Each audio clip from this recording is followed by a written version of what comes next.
নমস্কাৰ, মই সাংবাদিক পংকজে আপোনাক সকলোকে পুনৰবাৰ মোৰ ইউটিউব চেনেল তথা ফেচবুক পেজ পংকজ লিংকল আন্তৰিকতাৰে স্বাগতম জনাই দিবলৈ লৈছোঁ আপোনালোকক গোৱালপাৰা জিলাৰ ধূপধাৰা আৰক্ষী থানাৰ অন্তৰ্গত চামা গাঁও আজি অনুষ্ঠিত হ'বলগীয়া বিহুৰ খবৰ। আৰু এই যি চামা গাঁৱৰ যি বিহু আচলতে প্ৰতিটো বছৰে চৰ্চাৰ কেন্দ্ৰবিন্দু হৈ পৰে।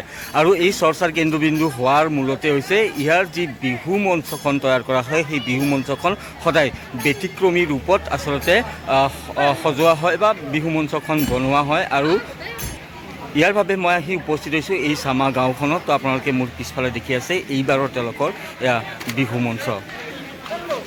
আৰু এই চামা গাঁওখন হৈছে বড়ো জনগোষ্ঠীয় লোকৰে পৰিপূৰ্ণ এখন ঠাই বা বড়ো জনগোষ্ঠীয় অধ্যুষিত এলেকা বুলি ক'ব লাগিব। আৰু এই যি চামা গাঁও, এই চামা গাঁও নেহেৰু স্মৃতি পুথিভঁৰালৰ সৌজন্যত প্ৰতিটো বছৰে 11 বহাগতে বৰ্ণাঢ্য কাৰ্যসূচীৰে অনুষ্ঠিত কৰা হয় ৰঙালী বিহু। আৰু এইবেলি তেওঁলোকে 6ম বাৰ্ষিক এই ৰঙালী বিহু উদযাপন কৰিবলৈ লৈছে। আৰু ইতিমধ্যে যি পতাকা উত্তোলনৰ কাৰ্যসূচী, সেই কাৰ্যসূচী ৰূপায়ণ কৰিবলৈ লৈছে তেওঁলোকে।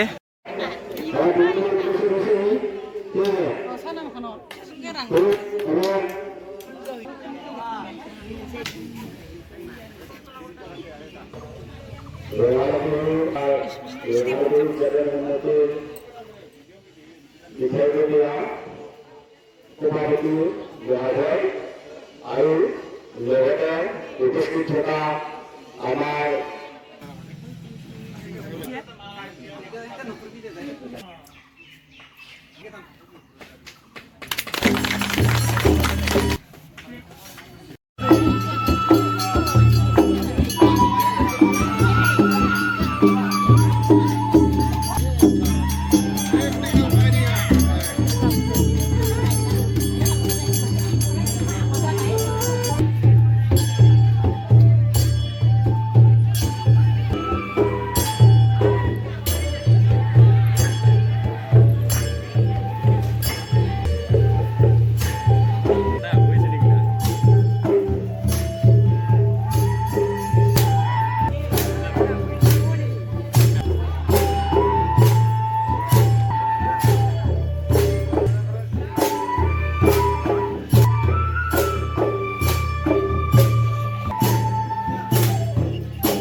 ইতিমধ্যে আপোনালোকে পতাকা উত্তোলনৰ যি কাৰ্যসূচী, সেই কাৰ্যসূচী দেখিলে সভাপতি শিৱশক্তিয়ে যি পতাকা উত্তোলন, সেই পতাকা উত্তোলন কৰিলে।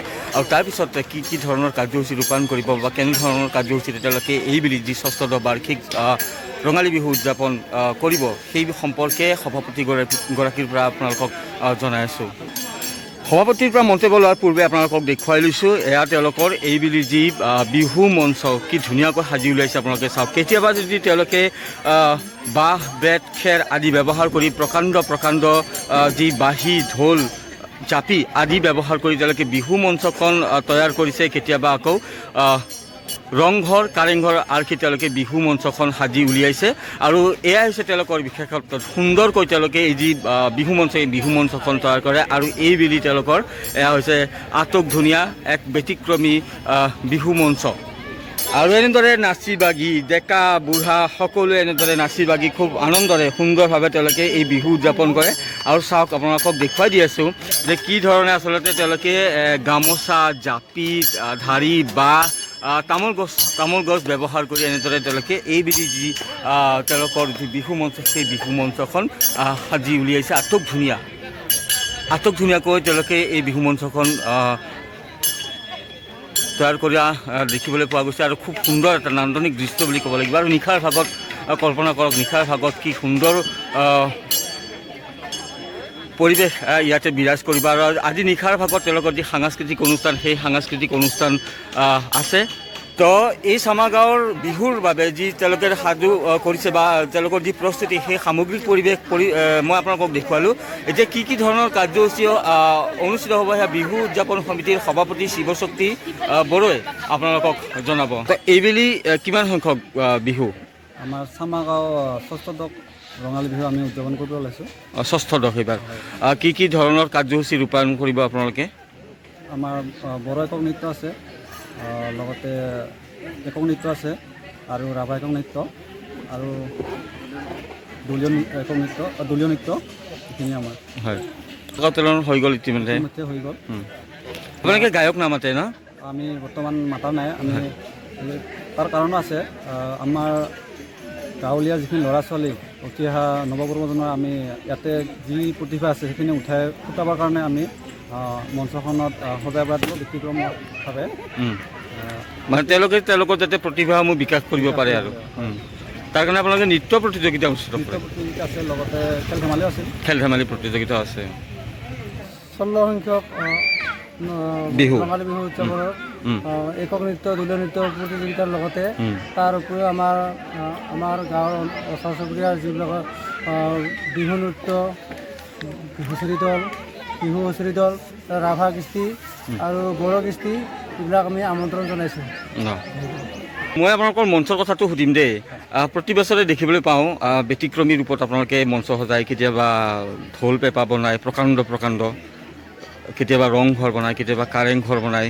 এই যিখিনি আইডিয়া বা পৰিকল্পনা আৰু ইমান নিখুঁতভাৱে আপোনালোকে বনায়, আচলতে গোটেই কাৰুকাৰ্যখিনি কোনে কৰে?